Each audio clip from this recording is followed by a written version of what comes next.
जय श्री राम सज्जनों। श्री रामचरितमानस प्रसंग अनुसार विचार कर लेना चाहिए कि सरस्वती की पूजा क्यों और कैसे करें। एक बार भरद्वाज आश्रम प्रयागराज में महर्षि याज्ञवल्क्य का आगमन हुआ। यही माघ का महीना था। माघ मकर गत रवि जब होही, तीर्थपति आवश्यक कोई। स्नान का पर्व था।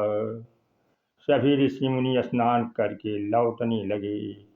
याज्ञवल्क्य जी भी जब लौट रहे थे, भरद्वाज ने महर्षि याज्ञवल्क्य जी से अनुनय किया, प्रभु हमें रामचरित बताइए। याज्ञवल्क्य जी ने कहा, रामचरित अति अमित मुनीसा, कही न सकहि सत कोटि अहिसा।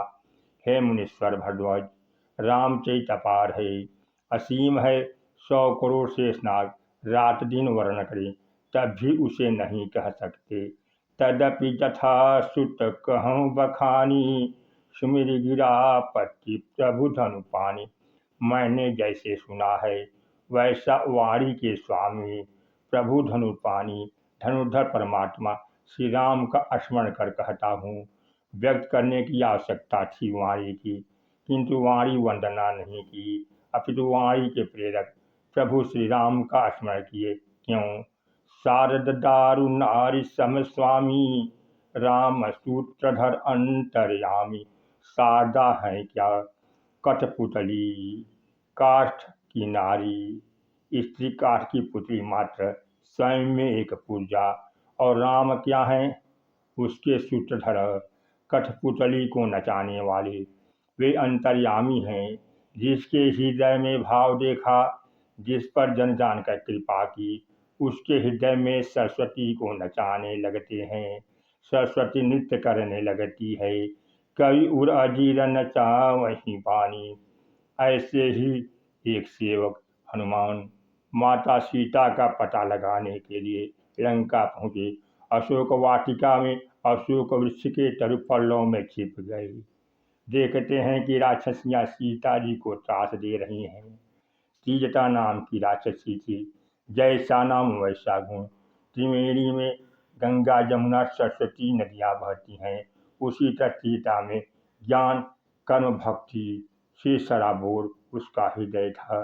तीजटा ने राक्षसियों से कहा, सपने बानर लंका जारी, जाटु धेनु सेना सब मारी।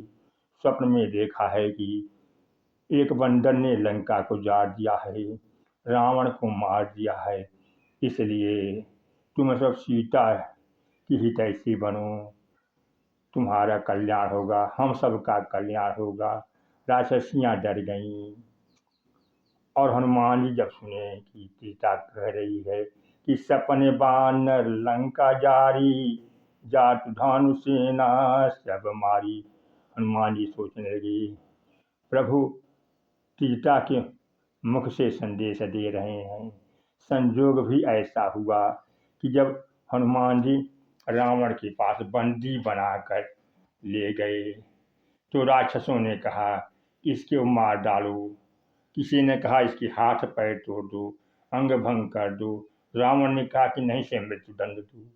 माल्यवन विभीषण ने समझाया कि दूत को मृत्युदंड देना ठीक नहीं है।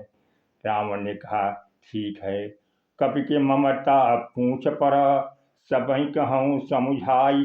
तेल बोरी पट बांध पुनी, पावक देहु लगाई। तुम कुछ नहीं जानते हो, बंदर का ममत उसकी पूंछ में होता है। इसमें कपड़ा लपेट कर इसे तेल में भिगोकर केवल आग लगा दो। पूंछहीन बानर तह जाही, तब सठ निज नाथई लई आही। जिनके किन्हीं सी बहुत बड़ाई, देखूं मैं तिन्ह कई प्रभुताई।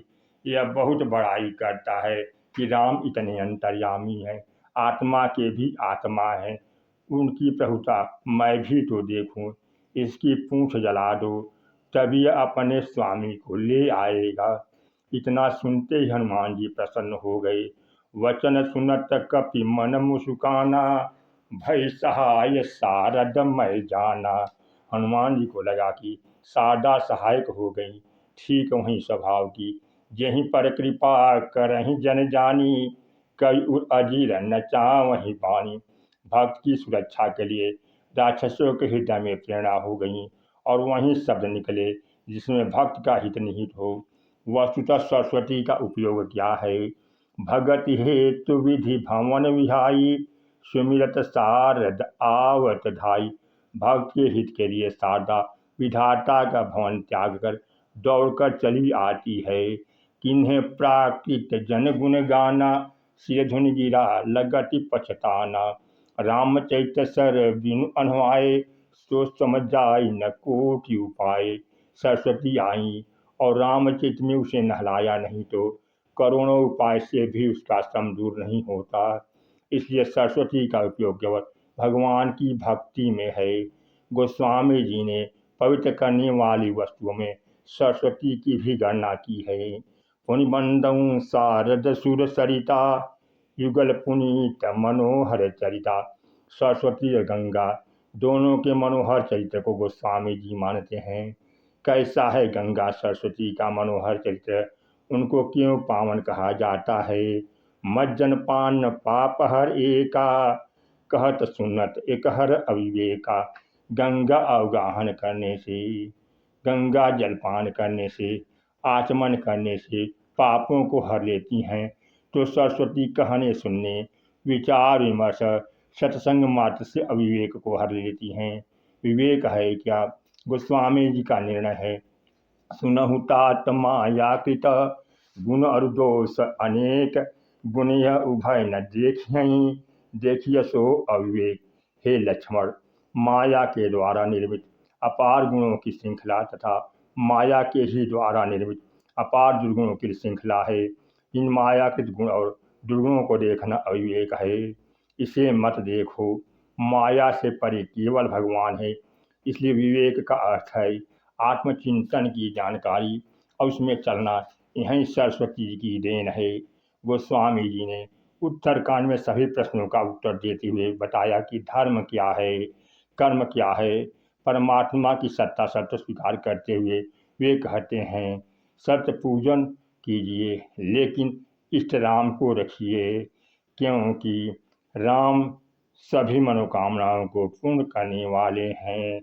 संपूर्ण देवी देवता एक पक्षी प्रगति में सहायक हो सकते हैं, किंतु परमात्मा राम के प्रखर प्रकाश की तुलना में ये देवता जुगनू के समकक्ष भी नहीं है। एक परमात्मा के प्रति समर्पित होने से, राम के प्रति भक्ति करने से आपका सर्वांगीण विकास होगा। आपकी सभी मनचाही कामनाएं, बल भी, सरस्वती भी, पालन, परिवर्तन, ऐश्वर्य सब कुछ मिलेगा। मोक्ष भी मिलेगा, भक्ति भी मिलेगी, क्योंकि ईश्वर पथ लक्ष्य प्राप्ति के पूर्व विराम नहीं लेता। परमात्मा के भजन के बिना किसी की मुक्ति हुई ही नहीं है।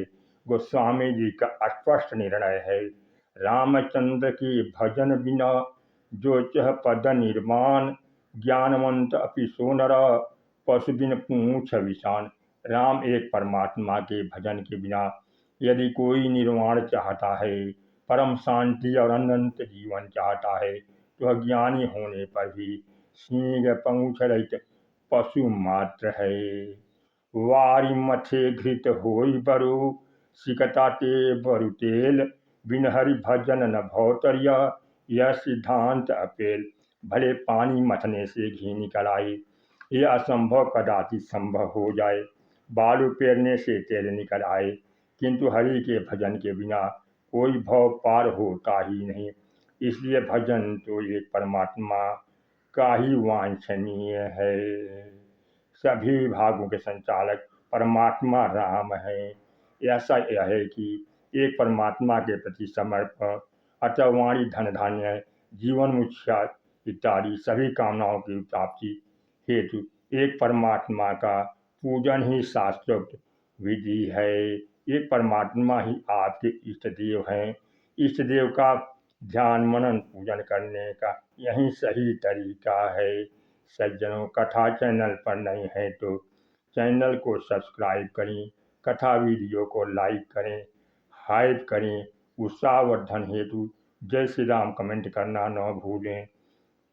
जासु नाम भव भेषज, हरन घोर त्रैशूल, सो कृपाल मोहितो पर, कृपा करहु अनुकूल। सियावर रामचंद्र की जय।